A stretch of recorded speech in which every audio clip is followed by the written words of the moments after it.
قل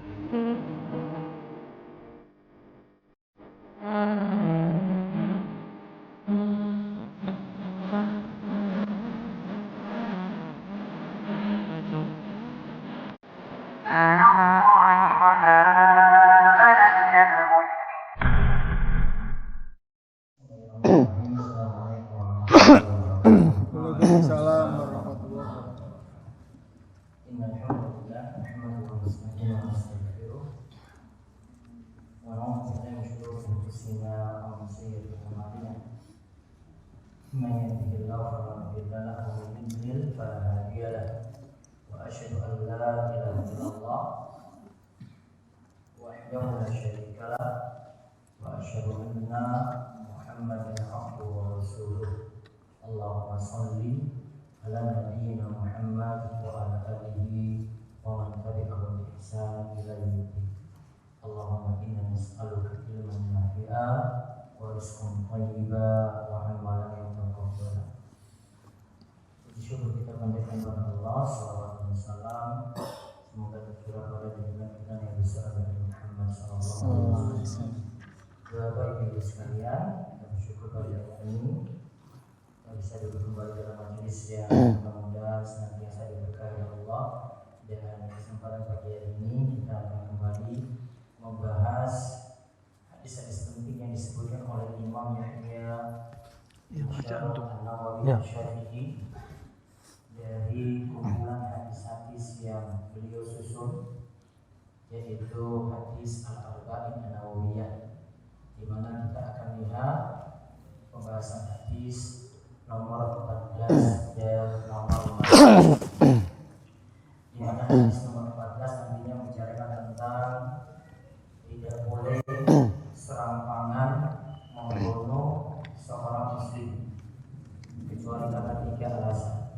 Kemudian hadis nomor 15 membicarakan tentang masalah akhlak, berkata yang baik, lalu memuliakan tetangga, kemudian memuliakan tamu.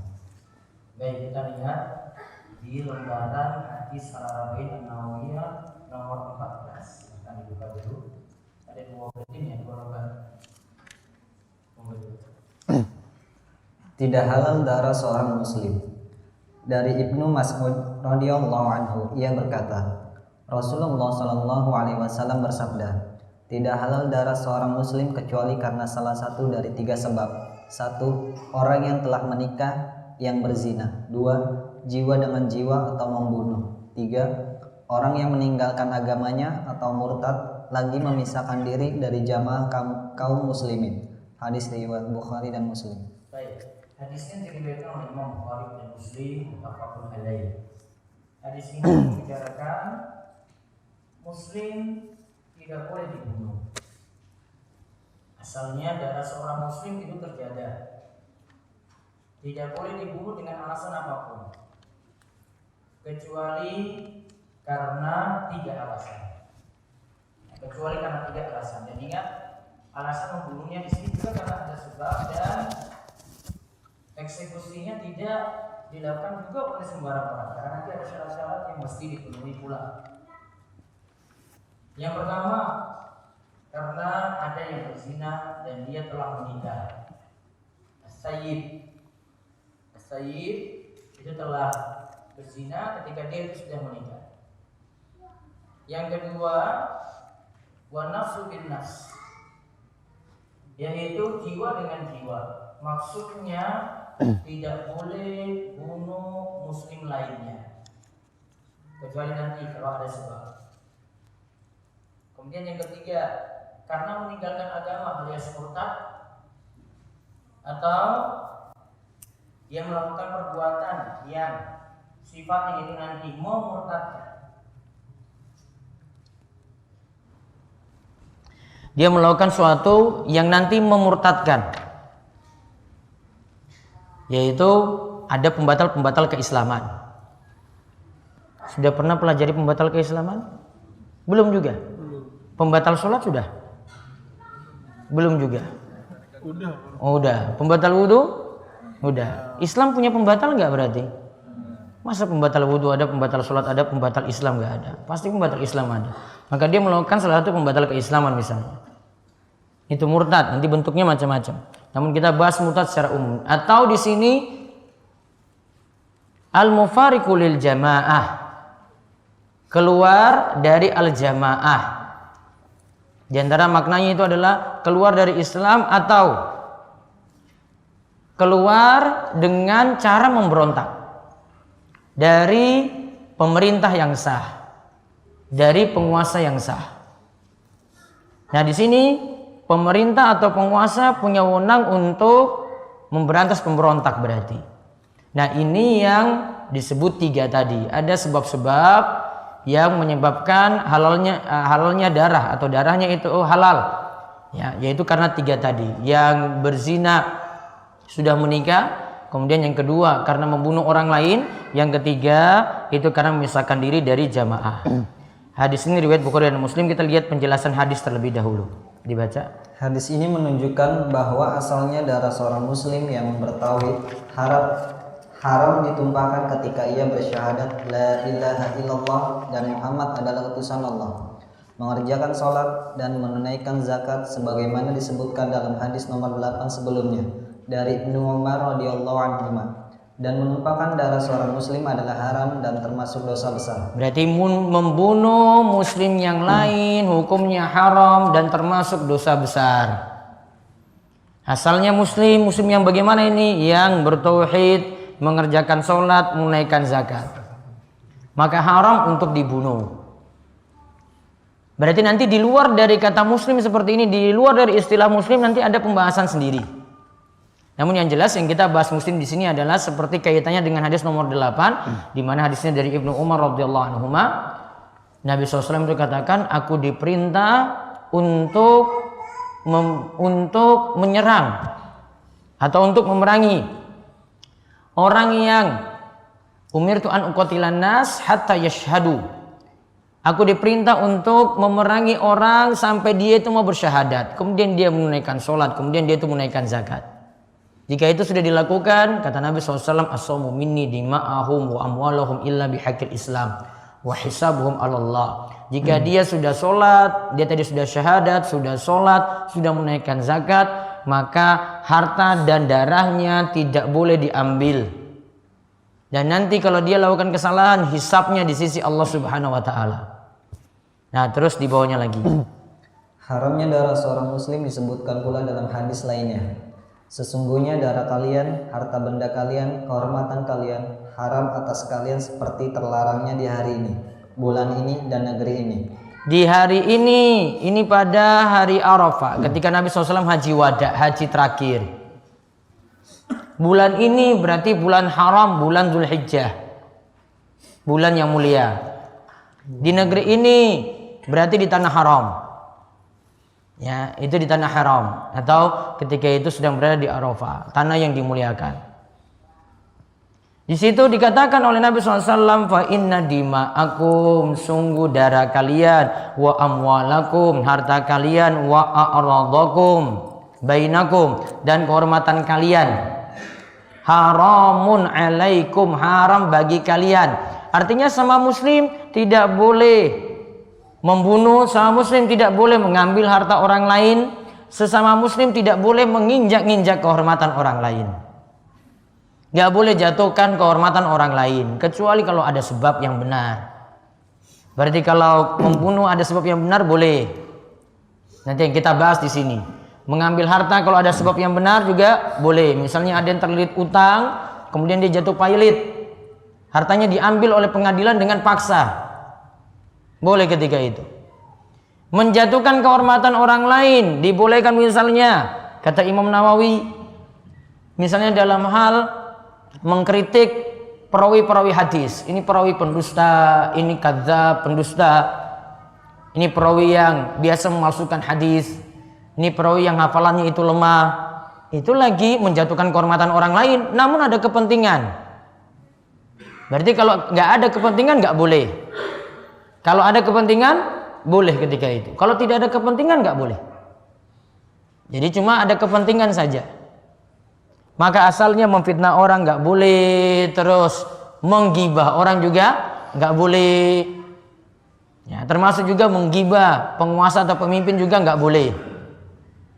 Ya, ini dibolehkan kalau ada sebab saja. Misalnya lagi ada sebab meminta fatwa. Dia sebutkan tentang kejelekan si A karena ingin minta fatwa, atau meminta supaya yang buat jelek ini dinasihati karena yang dia minta nasihat ini bisa nasihati orang yang berbuat jelek ini. Asalnya kehormatan tidak boleh diinjak-injak. Ya, asalnya seperti itu. Ini hukum asal. Maka semuanya itu haram, sebagaimana mulianya hari ini yaitu hari Arafah, sebagaimana mulianya bulan ini yaitu bulan Dzulhijjah, sebagaimana mulianya negeri ini yaitu tanah haram atau di Arafah ketika itu. Terus yang berikutnya lagi dari Buraidah. Dari Buraidah radhiyallahu anhu, Rasulullah shallallahu alaihi wasallam bersabda, dosa membunuh seorang mukmin lebih besar daripada hancurnya dunia. Lihat, membunuh seorang mukmin alasan apapun, walaupun dia lagi memberantas kemaksiatan misalnya, nggak boleh bunuh orang yang bermaksiat. Masuk ke kafe, terus buat onar, terus pokoknya tindak keras seperti itu sampai ada yang terbunuh, nggak boleh. Terbunuhnya seorang muslim tanpa ada sebab yang benar, katanya di sini dikatakan dalam hadis ini lebih besar daripada hancurnya dunia. Karena ini kaitannya dengan nyawa. Ya, ahwanu indallah, atau dikatakan sini a'zamu indallah min zawali dunia. Dunia hancur, ya itu masih lebih ringan dibandingkan dengan satu orang mukmin itu mati tanpa ada sebab. Itu saking dijaga kehormatan itu seperti itu. Ya, maka tidak boleh pakai alasan seperti tadi. Walaupun itu kafe tempat maksiat misalnya. Naik klub misalnya orang bermaksiat di situ. Wah, saya mau berantas kemungkaran. Namun kalau caranya salah, tetap tidak dibenarkan. Di bawahnya lagi. Bahkan darah seorang muslim lebih mulia daripada Ka'bah. Nah, di dalam hadis itu dikatakan darah seorang muslim itu lebih mulia daripada Ka'bah. Karena ini kaitannya dengan nyawa. Ka'bah pernah hancur, direnovasi. Direnovasi ulang lagi di masa Nabi SAW itu belum diangkat jadi Nabi. Masih bisa. Namun kalau nyawa seorang muslim ketika diambil nyawanya oleh seorang tanpa sebab yang benar, gak bisa balik lagi. Terus ada keterangan lagi di bawahnya. As-sayyib az-zani adalah siapa saja yang telah menikah dengan pernikahan yang sah lantas berzina, hukumannya adalah rajam, dilempari batu sampai mati. Nah lihat, as-sayyib itu sudah menikah. Menikahnya gimana? Menikahnya dengan cara yang sah. Terus az-zani dia berzina. Berarti di sini dibedakan nantinya untuk orang yang sudah menikah dengan yang belum menikah. Kalau sudah menikah terus dia itu berzina, maka hukumannya adalah rajam, dilempar batu sampai mati. Terus kalau belum menikah, hukumannya apa? Cambuk. Sampai berapa kali? 100 kali. Dibuat hukumannya lebih berat pada orang yang sudah menikah, karena dia sudah punya tempat pelampiasan syahwat yang sah. Kalau dia salurkan tempat yang tidak sah, lebih dosa dia. Terus di bawahnya lagi. Jiwa dibalas jiwa, yaitu ketika muslim membunuh muslim. Yang tidak termasuk dalam bahasan ini adalah jika muslim membunuh kafir, misal ketika peperangan. Dan orang yang merdeka dengan seorang budak sebagaimana pendapat dalam mazhab Syafi'i dan Hanafiyah. Berarti sebab jiwa dengan jiwa ini membuat nanti dia dibunuh juga. Yang kita kenal dengan hukum qisas. Ya, kalau ada muslim membunuh muslim lainnya, asalnya hukum qisas. Kalau ingin diperingan, tergantung pihak keluarga yang nuntut. Kalau pihak keluarga yang nuntut sudah dimaafkan dia, maka turun nanti jadi hukuman diat. Ya, kalau tidak, ya dimaafkan sama sekali. Seperti yang diterapkan oleh kerajaan Saudi Arabia. Kalau misalnya kasus-kasus misalnya TKW bunuh majikan misalnya, ya, maka pertama kali dikenakan hukuman qisas dulu. Terus pihak kedutaan itu nanti lobby kepada pihak kerajaan Saudi Arabia, siapa tahu masih bisa diperingan, keluarga masih bisa maafkan dengan hukuman diat. Nanti jatuh, tergantung keluarga mintanya berapa, atau mungkin ada hukum standar untuk itu. Islam minta sekian M. Ya. Mungkin kan ada di berita-berita ya, dia biar dia tuh sekian. Nah, kalau ini ada lagi bisa turun lagi dari itu, dimaafkan sama sekali. Bisa. Ya, tergantung dari pihak keluarga yang menuntut itu mau nggak untuk memaafkan. Terus di bawahnya lagi, meninggalkan agama maksudnya adalah murtad. Sedangkan mufarik lil jamaah maksudnya adalah memberontak dari kepemimpinan yang sah. Memberontak dari kepemimpinan yang sah. Maka pihak pemerintah tadi boleh menumpas para pemberontak misalnya. Nah, sekarang kita lihat faedah hadis. Pertama, terhormatnya darah seorang muslim. Terhormatnya darah seorang muslim. Seorang muslim tidak boleh diganggu kecuali ada sebab. Kalau tidak ada sebab apa tidak boleh. Yang kedua, halalnya darah seorang muslim karena 3 sebab sebagaimana disebutkan dalam hadis ini. 1. Yang sudah menikah lantas berzina dihukumi rajam sampai mati. Terus 2, jika seorang muslim membunuh muslim lainnya dan telah terpenuhi syarat qisas. 3, murtad keluar dari Islam. Baik. Murtad keluar dari Islam. Jadi 3, yang sudah menikah lantas berzina. Yang kedua, muslim membunuh muslim, maka dikenakan hukuman qisas. Bunuh dibalas bunuh. Adil nggak kira-kira? Itu hukum adil. Kalau bunuh kok dibalas dengan cuma penjara saja, nggak adil. Keluarga nggak terima. Kita kalau jadi keluarga korban itu nggak terima seperti itu. Masa cuma hukumannya segitu, padahal nyawa hilang. Pasti dituntut lebih. Ini hukum yang adil. Yang ketiga, murtad keluar dari Islam. 3 sebab ini. Nah, lihat di sini nanti ada syarat-syaratnya. Syarat-syarat yang terpenuhi, misalnya tadi kalau yang sudah menikah itu berzina dihukumi rajam, itu nanti ada syaratnya. Ini sambil saya ceritakan juga ada kasus di masa Nabi SAW, yaitu wanita Juhainah yang kemudian berzina ketika di masa Nabi SAW, dan dia dalam keadaan hamil ketika itu, nuntut untuk dikenakan hukuman rajam. Coba baca lagi yang ketiga. Para ulama berselisih pendapat mengenai hukuman bagi pezina yang sudah menikah, apakah dihukum dengan cambuk terlebih dahulu lalu rajam ataukah rajam saja. Kebanyakan ulama memilih hanya dikarenakan hukuman rajam saja. Nah, kebanyakan ulama pilih langsung rajam. Sebagian ulama katakan cambuk dulu 100 kali baru kemudian rajam. Sebagian katakan seperti itu. Mana pendapat yang nanti dipilih tergantung keputusan pengadilan. Ya, karena keputusan si hakim itu yang nanti angkat perselisihan ini. Si hakim nanti putuskan bagaimana? Dia bilang misalnya, wah dihukumi langsung, ya dihukumi langsung rajam saja, ya sudah berarti eksekusinya seperti itu. Atau dia katakan cambuk dulu 100 kali, baru kemudian rajam, ya sudah dihukumi seperti itu. Manut nanti pada keputusan dari hakim dalam pengadilan. Terus yang keempat, as-sayyid az-zani dikenakan hukuman rajam jika terbukti dengan 4 orang saksi atau ia mengakuinya sendiri. Nah, lihat, kalau untuk ini berat lagi. Kalau dikenakan hukuman rajam itu bisa karena 2 sebab. Yang pertama, telah terbukti 4 orang saksi lihat langsung dan saksinya laki-laki. Jadi catat situ 4 orang saksi laki-laki. Kalau 3 saksi bagaimana? 3 saksi ngaku itu melihat, 3 saksi ini malah kena hukuman. Harus berapa saksi?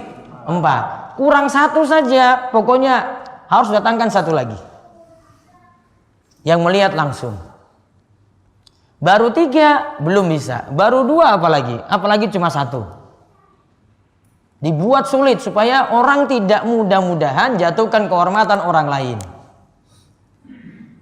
Kalau tidak, yang berzina, yang berselingkuh ngaku sendiri. Seperti nanti ada dalam 2 kasus, saya sebutkan 1 kasusnya di sini wanita Juhainah, 1 kasus lagi adalah si Ma'is. Ma'is itu ngaku telah berzina juga dan dia dikenakan hukuman. Nah, jadi 2 sebab. 4 orang saksi atau tidak tadi apa? Ngaku sendiri. Ya. Kalau mau buktikan zaman ini agak berat ya. Yang pertama 4 nggak dapat, Yang kedua, dia juga nggak mau ngaku-ngaku. Iya kan? Dia juga nggak mau ngaku. Namun kalau dulu karena pingin tobat dengan jujur dan sulit memang kita ngakui kesalahan sendiri. Iya kan? Sudah berbuat salah terus ngakui lagi. Sulit. Namun dulu sering seperti itu. Saya berbuat salah wahai Rasulullah, saya telah berzina, saya telah berselingkuh. Mau ngaku sendiri dan itu berat. Namun banyak kita temukan di zaman dulu seperti itu. Terus kemudian yang kelima, Meninggalkan jamaah yang dimaksud dalam hadis ini adalah 1. Meninggalkan agama yang benar. 2. Memberontak pada pemerintah yang sah. nah bisa ada dua macam di sini. 1, meninggalkan agama yang benar, berarti dia keluar dari Islam. Makna yang kedua apa? Memberontak. Namun diberi catatan, bukanlah yang dimaksud meninggalkan jamaah ini adalah meninggalkan kelompok tertentu yang dia sudah baiat. Karena sebagian aliran kayak begitu. Kan aliran kan di Indonesia macam-macam kan? Nah, sebagian aliran itu punya sistem baiat. Kalau sudah masuk di situ, sudah janji setia dengan baiat, maka keluar dari situ namanya keluar dari jamaah. Keluar dari jamaah matinya mati jahiliyah. Ikut jamaah apa Pak? Hah? Mending ikut jamaah sholat 5 waktu aja daripada ikut jamaah baiat-baiat itu. Itu ya ceritanya kayak gitu ya. Kalau masuk dalam kelompok itu sudah baiat, berarti keluar dari kelompok itu, berarti keluar dari jamaah. Masuk di sini berarti dicari sama pemimpinnya nanti. Itu baiknya dibunuh aja. Kenapa? Mufaraqul jamaah, keluar dari jamaah. Kalau dia keluar dari jamaah berarti matinya apa? Mati jahiliyah. Kita jahiliyah semua nanti di sini. Karena nggak mau baiat. Nah, kalau dapat pemahaman kayak gini Bapak Ibu, hati-hati saja. Kalau keluarganya masih kok menganut seperti itu, diingatkan. Islam itu nggak ngatur-ngatur kayak gitu. Baiat yang ada cuma dengan pemimpin yang sah. Pemimpin yang punya wilayah dan itu pemimpin yang sah. Kalau cuma punya satu wilayah terus punya masjid kayak begini gitu, ya belum lah ini jadi pemimpin yang sah. Itu nggak dikatakan untuk keluar dari jamaah, enggak. Malah harus keluar dari kelompok kayak begitu. Mengikat yang nggak benar. Ya, mendingan keluar. Kalau diincar-incar ya pokoknya kabur sajalah, hilangkan identitas macam-macam supaya nggak dicari-cari lagi sama kelompok seperti itu. Ya, itu pemahaman yang keliru. Adapun mati jahiliyah tadi Nabi SAW itu katakan siapa yang mati dalam keadaan tidak berbaiat maka matinya adalah mati jahiliyah. Itu ketika keluar dari pemimpin yang sah. Kenapa dikatakan mati jahiliyah, mitatal jahiliyah? Dikarenakan dulu di masa orang-orang jahiliyah itu nggak mau mengakui adanya pemimpin. Mereka mau hidup bebas. Sehingga kalau ada yang mati ketika itu disebut mati jahiliyah. Sifatnya seperti orang-orang jahiliyah yang tidak punya pemimpin. Itu maksudnya. Bukan maksudnya mati jahiliyah di sini adalah mati kafir. Namun mati jahiliyah di sini adalah sifatnya orang-orang jahiliyah. Sifat orang jahiliyah bagaimana tadi? Tidak punya pemimpin yang mau ngatur mereka. Mereka nggak mau, maunya hidup bebas saja. Nggak mau diatur-atur. Ya kayak kita zaman inilah, misalnya, saya nggak mau ada lampu merah, saya nggak mau diatur-atur untuk urusan ini, urusan itu, bebas semuanya. Itu sifat jahiliyah dulu. Jahiliyah dulu nggak mau mengakui adanya pemimpin. Ketika Nabi Muhammad SAW datang, ya ini dikembalikan lagi, nggak seperti itu diatur. Terus berikutnya lagi yang keenam. Yang boleh menjalankan eksekusi mati ini adalah imam kaum muslimin. Tidak bisa dijalankan serampangan oleh lainnya. Nah maka gak boleh itu orang datang, Ustadz saya sudah bunuh orang, saya dihukum bagaimana ini Ustadz? Saya mau dihukum kisos. Ya, gak ada seperti itu. Sampai ada pemimpin yang sah, penguasa yang sah. Telah berzina juga sama, dia berselingkuh misalnya, ngadu sama kiai sama ustadz, Pak Kiai tolong hukum saya telah melakukan zina, saya mau dihukumi rajam. Boleh nggak kiai hukum kayak gini? Nggak boleh juga. Kiai nggak punya wewenang apa-apa. Karena ini masalah darah ini. Penguasa yang punya hak untuk ini. Berarti kalau ini tidak didapati penguasa untuk dia melapor nanti dia telah berselingkuh misalnya, terus gimana? Apa gantung diri? Nah, atau dia bunuh diri saja sudah? Gimana coba? Di kisahnya nanti kita lihat dari kisah wanita Juhainah. Ya, di sini cerita tentang seorang wanita yang telah berzina di masa Nabi SAW. Ada kasus yang lainnya tadi yang saya sebut Ma'is. Itu juga sama. Berarti ada kisah laki-laki, ada kisah perempuan. Ya, laki-lakinya berzina. Ada juga yang perempuannya berzina. Ini sekarang saya bahas tentang wanitanya. Dibaca hadisnya. Dari Abu Mujaid Imran bin Ali bin Al Husain Al Khuzai.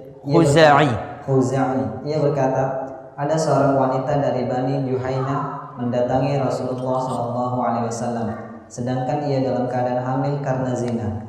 Wanita ini lalu berkata kepada Rasulullah SAW, "Ya Rasulullah, aku telah melakukan sesuatu yang perbuatan tersebut layak mendapatkan hukuman rajam.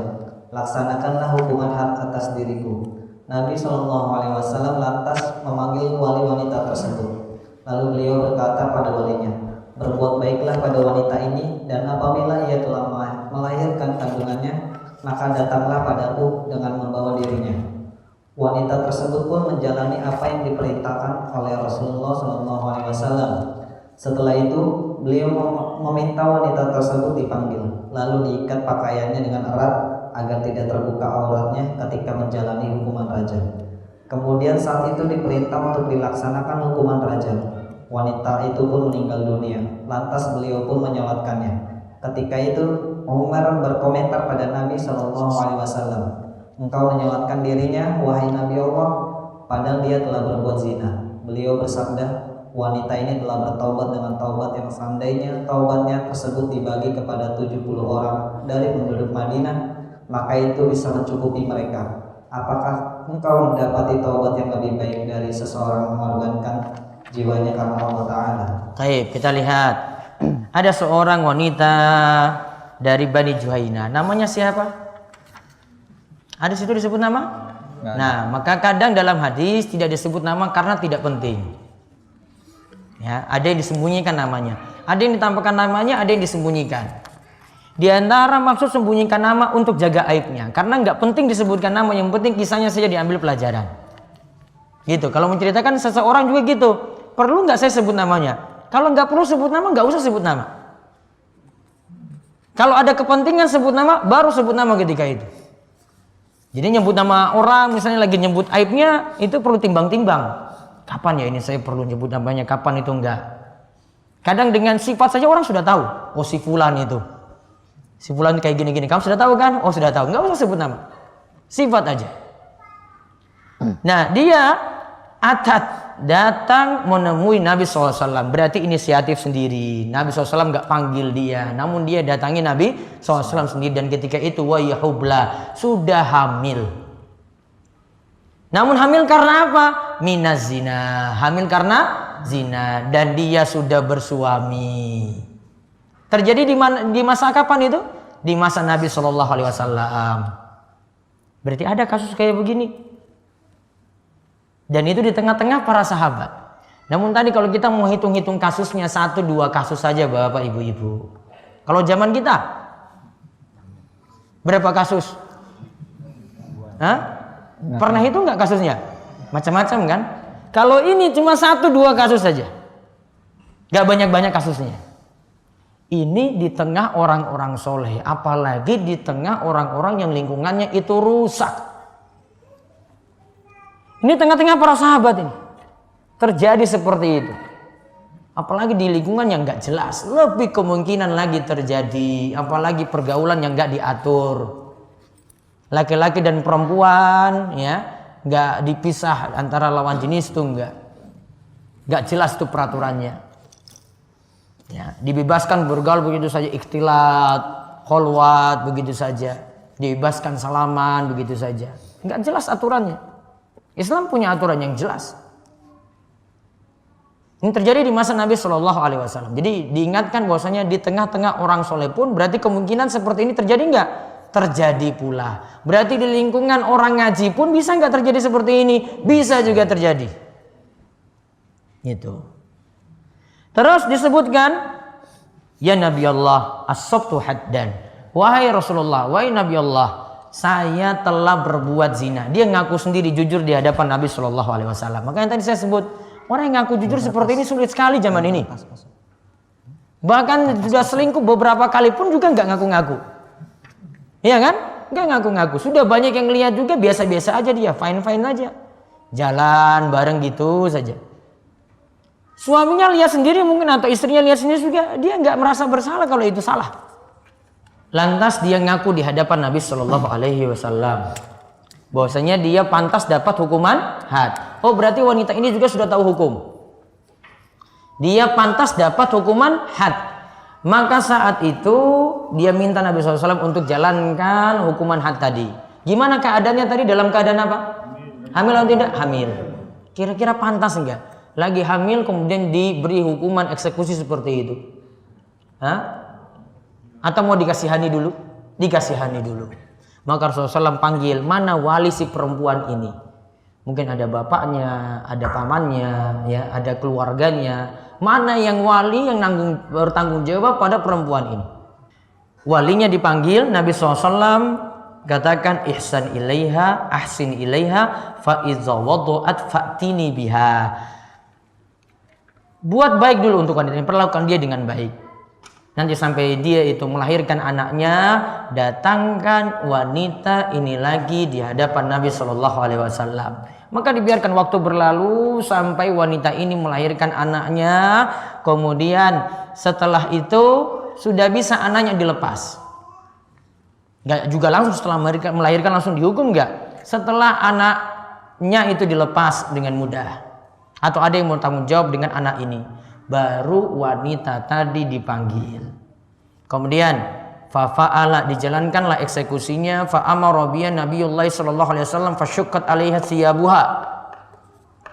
Maka ketika itu wanita ini dipanggil, mau dieksekusi rajam tadi.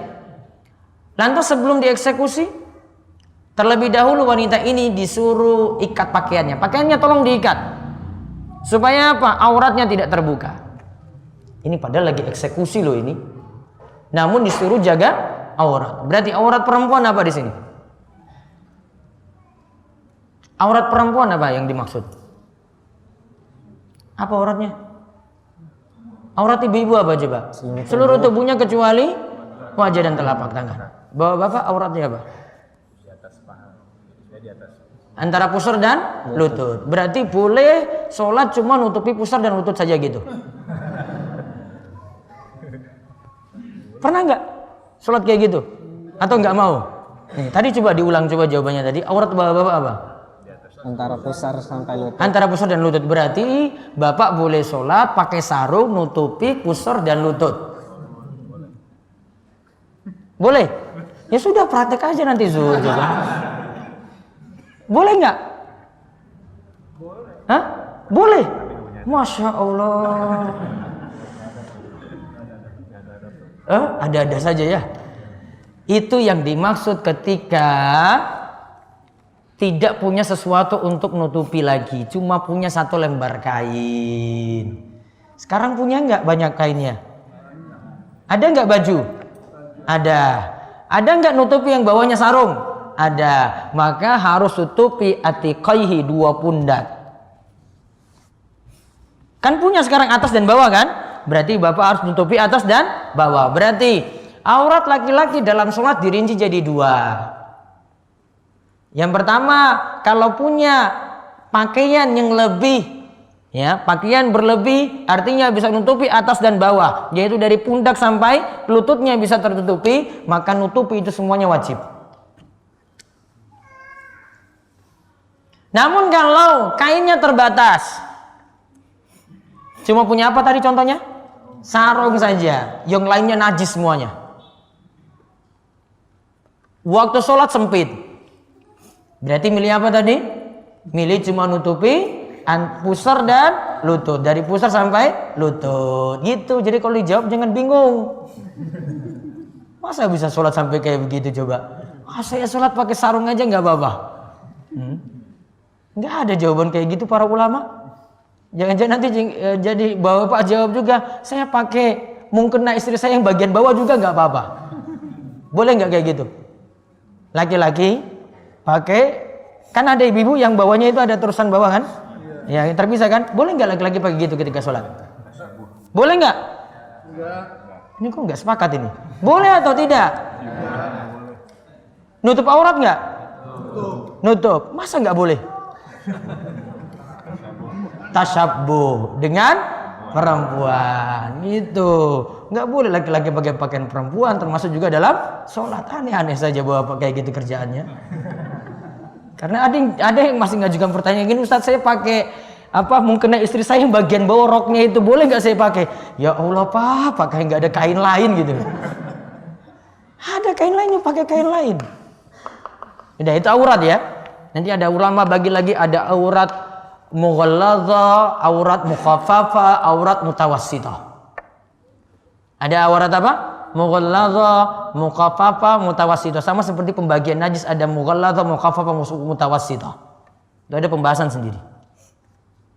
Nah, di sini intinya disuruh tutup aurat padahal dalam keadaan genting, ingin dieksekusi. Namun tetap disuruh nutup aurat yang tadi, ikat pakaiannya, jangan sampai terbuka ketika eksekusi tadi. Lantas dikenakan hukuman rajam, meninggal dunia.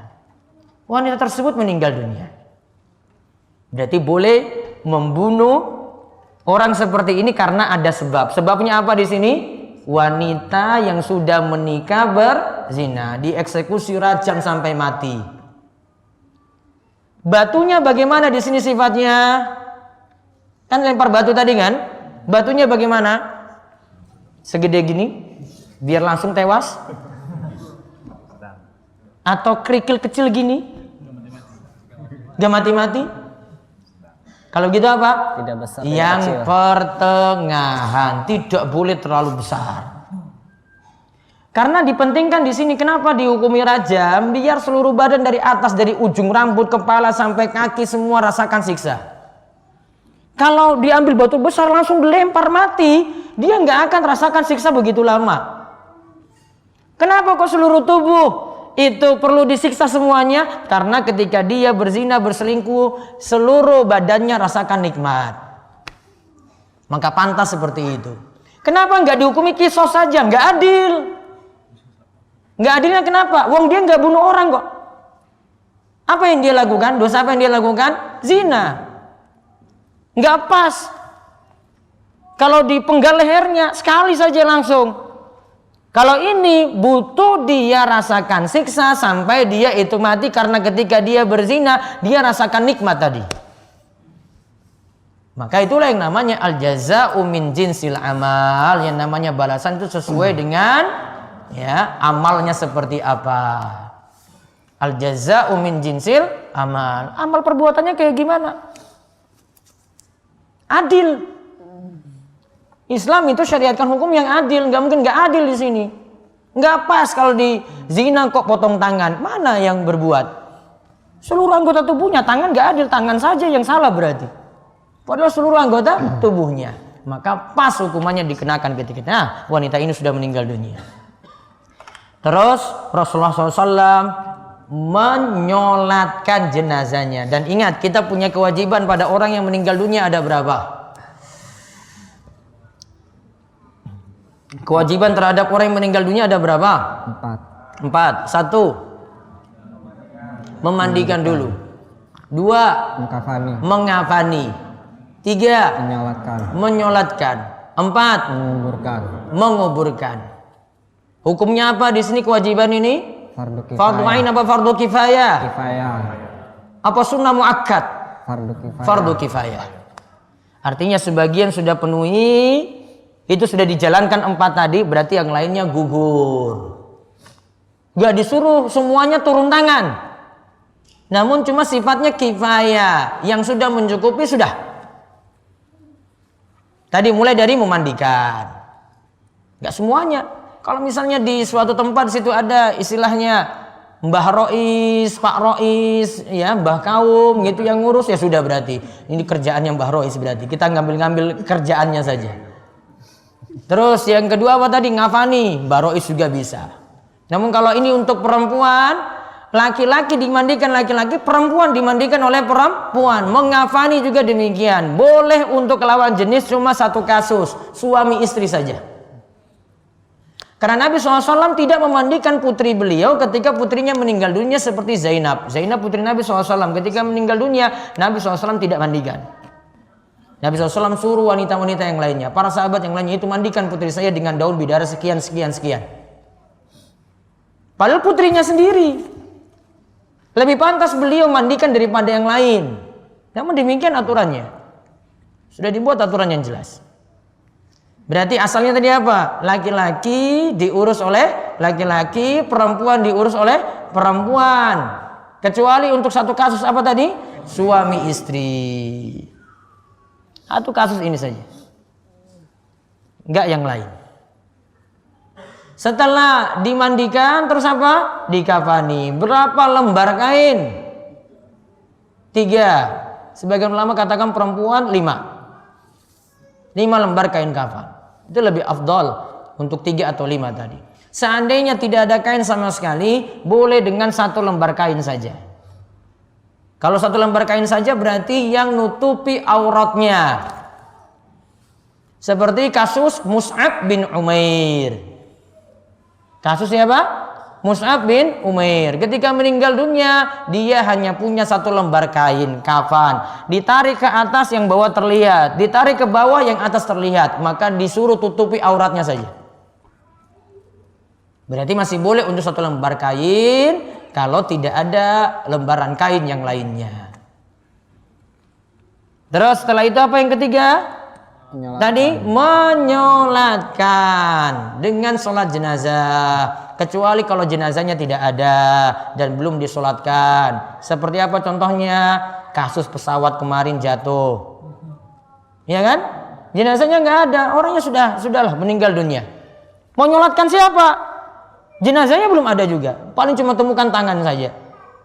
Berarti disolatkan dengan cara apa? Sholat gaib. Apa bedanya sholat gaib dengan sholat jenazah? Cuma ada atau tidaknya jenazah. Kalau tidak adanya jenazah namanya sholat gaib. Caranya bagaimana? Sama seperti sholat jenazah. Berapa kali takbir? 4 kali takbir. Setelah takbir pertama baca Al-Fatihah. Setelah takbir kedua selawat. Selawatnya gimana? Minimalnya apa? Allahumma sholli ala Muhammad. Sudah dapat syarat selawat itu. Setelah takbir ketiga baca apa? Doa. Minimalnya apa? Standar minimal dulu, minimal. Allahumma firlahu warhamhu. Sudah, standar minimal dapat. Hafal kan? Misalnya jenengan orang awam nih belum pernah sholatkan jenazah. Minimalnya aja kejar. Apa tadi? Allahumma firlahu warhamhu. Sudah, itu sudah doakan jenazah. Kalau perempuan ganti apa? Allahumma firlaha warhamha. Kalau jenazahnya banyak baca apa? Allahumma firlahum warhamhum. Setelah itu takbir keempat. Taruhlah nggak hafal doa ini, sudahlah saya salam langsung boleh. Ada doanya juga setelah takbir keempat seperti disebutkan dalam kitab-kitab ulama Syafi'iyah. Allahumma la tahrimna ajrahu wa la taftinna ba'dahu waghfir lana wa lahu. Kemudian salam. Assalamualaikum warahmatullahi. Assalamualaikum warahmatullahi. Boleh memilih salam ke kanan saja sekali, boleh memilih juga 2 kali. Pilih salam berapa kali? 2 sajalah, sudah. Namun ketika di Mekah jangan heran, atau di Madinah jangan heran, sana salamnya cuma 1 kali, karena menganggap salam ke kiri itu hadisnya dhaif untuk sholat jenazah. Karena menganggap salam ke kiri itu hadisnya dhaif untuk pembahasan sholat jenazah saja. Yaitu 4 kewajiban. Maka tadi Rasulullah SAW ingin jalankan kewajiban ini yang fardu kifayah tadi, nyolatkan wanita Juhainah tadi. Nabi SAW ingin nyolatkan, maka beliau sholatkan wanita ini. Lantas dikomentari oleh Umar, wahai Rasulullah, dia kan telah berzina, masa engkau sholatkan? Maka Rasulullah SAW menceritakan taubatnya wanita ini. Kalau mau dibagi-bagi taubatnya kepada 70 penduduk Madinah. Kepada 70 penduduk Madinah, maka niscaya akan cukupi mereka semuanya. Berarti tobatnya luar biasa. Tidak ada yang bisa mengalahkan tobat wanita ini. Maka pantas Nabi SAW menyolatkan wanita tersebut. Sekarang pertanyaannya, berarti boleh nggak menyolatkan orang yang melakukan dosa besar? Boleh. Boleh. Berarti kalau ada yang gantung diri misalnya, boleh nggak disolatkan jenazahnya? Boleh. Nah, ragu-ragu kan? Saya ulang lagi. Orang mati, gantung diri, bunuh diri. Boleh nggak jenazahnya disolatkan? Boleh. Bapak ibu nggak mau nyolatkan nggak masalah, fardu kifayah. Namun kalau itu masih muslim, tetap ada yang menyolatkan. Karena sebagian masyarakat kita punya keyakinan yang tidak tepat dalam hal ini. Itu ada lihat kasus bunuh diri tadi setelah divisum di rumah sakit terus bawa pulang ke rumah duka, itu nggak mau mampir rumah, langsung bawa ke kuburan, dikuburkan langsung. Kasihan seperti itu. Padahal dalam sholat jenazah itu kita lagi doakan orang yang telah meninggal dunia. Kita doakan ampunan, doakan rahmat, diampuni dosa-dosanya, diganti dengan yang lebih baik, dimasukkan dalam surga, dijauhkan dari siksa kubur dan siksa neraka. Luar biasa doanya. Penting itu, dia butuh. Ya, maka masih sah-sah saja menyolatkan orang yang mati bunuh diri. Taruhlah Bapak Ibu mungkin punya pengaruh di masyarakat, gak mau nyolatkan, gak masalah. Sebagaimana Nabi SAW tidak mau menyolatkan orang yang punya utang. Ketika ditanya, ini orang ini punya utang gak? Punya. Terus siapa yang nanggung utang ini? Gak ada wahai Rasulullah. Rasulullah SAW gak mau sholatkan. Ketika itu ada sahabat Abu Qatadah kemudian ngacung, wahai Rasulullah saya yang nanggung ini, utang ini. Baru Nabi SAW mau nyolatkan. Menunjukkan suatu waktu Nabi SAW tidak mau menyolatkan karena untuk memberikan pelajaran. Boleh nggak? Boleh-boleh saja. Karena hukumnya tadi apa? Fardu kifayah. Wallahu alam, itu pembahasan hadis nomor 14.